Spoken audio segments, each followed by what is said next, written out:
सानाम दिसम पेड़ा को जोहार नवा हुयुक कना ओडिशा मयूरभंज डिस्ट्रिक्ट सारसकोना ब्लॉक रियान सारसकोना पंचायत मालकुंडा अतु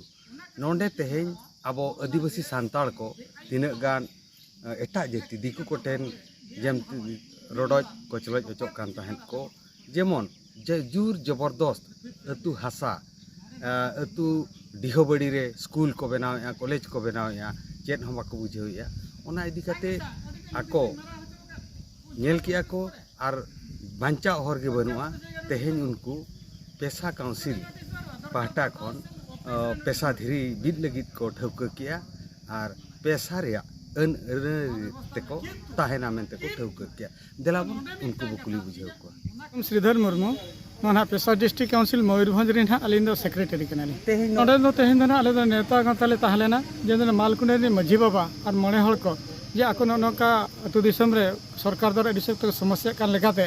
माने हाथ हासा को इदी तको खातिर ते कथा अली को खबर लिन ताहे एवं नोडे ग्राम सभा बाम बनाव कना अकिन नेहर तकिन दोहला जे ग्राम सभा बेरेट आले बिन और आले कथान नोआ सुरक्षा जहाँ एमा कथा पैसा ग्राम सभा रे मेना ओना अली एमालिन बिन तो ओना हिसाब ते तेहें गपालमारा बुझेना बाको सामटाव ᱧᱚᱜ कना हर ताबन तार पड़ी से चेत तहलेना तेनो आको मंगलबार को दिन के मंगल हिलो सामिलायते नो पेशा एनर इदी कता को बड़ाया एवं जहाँ तीन व्यवस्था में अनुसार नुक छत्तीक साला अर्थात गवर्नमेंट साला लड़ाई और तब हुआ सुधीर चंद्र हांसदा मालकुंडा ना वार्ड मेम्बर नो जे पेशा एक हो चालू कान गया तापरे मालकुंडा ग्राम रे जहाँ हासा को रेजल लिया छत्तीक पाट को ओना दोहा लंगी ना नौका कुरुमुटु छुटो हुई कना ओना इदी काते माने गोंके कोले दु दला हाकाव को तो मालकुंडा नि माझी बाबा कना रिंग और अलिया ᱧᱩᱛᱩᱢ ᱫᱚ रामा मार्डी तेहें बगल मराव की तेहें जे ना नय आले नवा कुली मुचार अतासा माने सरकार को रेज इदी दिकु पुसिना को रेज इदी ले ओना हिसाब ते नवा पेशा इजरेन ककुलिया गोंके को ले दूदला काट को उनको आले मानवा रे आईन कानून मा बाले बड़ाया नवा चेत कना मेते जाओ उनको को बुद्धि दिशा को ले आले कना जे गड़ो गप माल पे आले इना खांदा आपया जाओ नवा अतासा पाले बंचाव दो दाया कना बोन